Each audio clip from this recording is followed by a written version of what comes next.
கடத்தல் புகார் மற்றும் சொத்துக்கள் பறிமுதல் வழக்கில் பாஜக முன்னாள் நிர்வாகிகள் உட்பட 3 கோவை போலீசார் கைது செய்தனர். திருப்பூர் மாவட்டம் தாராபுரம் பகுதியைச் சேர்ந்தவர் தரணிதரன். இவர் தனக்கு சொந்தமான 35 சென்ட் நிலத்தை தாராபுரத்தைச் சேர்ந்த பாஜக முன்னாள் நிர்வாகியான ஹரிபிரசாத் என்பவருக்கு விற்க முடிவு செய்துள்ளார். 2.5 கோடி ரூபாய் மதிப்பிலான நிலத்தை பேசி முடித்த ஹரிபிரசாத் முதற்கட்டமாக 8.5 லட்சம் ரூபாய் பணம் கொடுத்த நிலையில் மீதி பணத்தை கொடுக்காமல் நிலத்தை தன் பெயரில் எழுதி கொடுக்குமாறு மிரட்டி வந்ததாக கூறப்படுகிறது.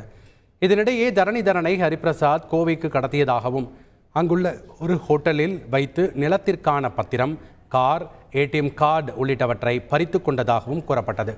இதுகுறித்து தரணிதரன் அளித்த புகாரின் அடிப்படையில் விசாரணை நடத்தி வந்த போலீசார் பாஜக முன்னாள் நிர்வாகியான ஹரிபிரசாத், பாபு மற்றும் பிரவீன்குமார் ஆகியோர் மீது 4 பிரிவுகளின் கீழ் வழக்கு பதிவு செய்து கைது செய்தனர்.